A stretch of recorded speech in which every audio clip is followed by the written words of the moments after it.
So, in your opinion, what are the early things to look for if we are stuck in the chaotic day to day life that we just have to respond to things and show up on time, and we don't have that space and time to get rest that we need? First thing, if my girlfriend sees this, she's gonna smack me because that's one thing she says all the time. How come you're not resting?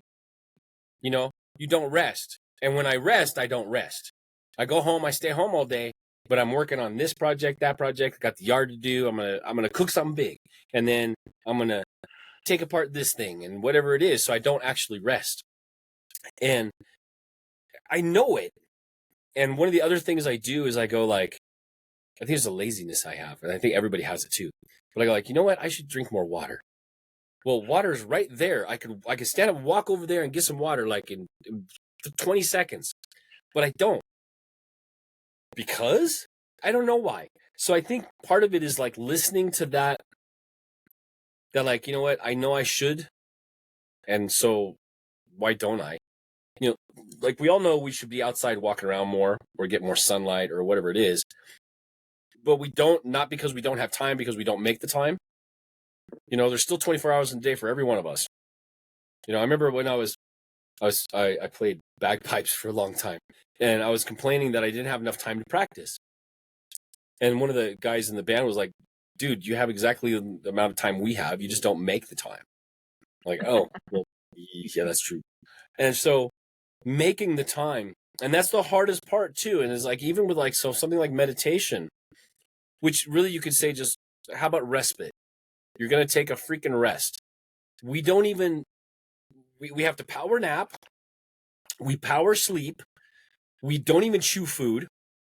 You know, we inhale food. And I mean, I was taught that from a kid. I just like eat and get done, you know, go do your thing. As opposed to stopping and really, really appreciating what you're doing and being really mindful of whatever it is you're doing. I mean, you're watching TV, watch TV. Don't watch TV and be on the computer and play these other things. It's hard to do.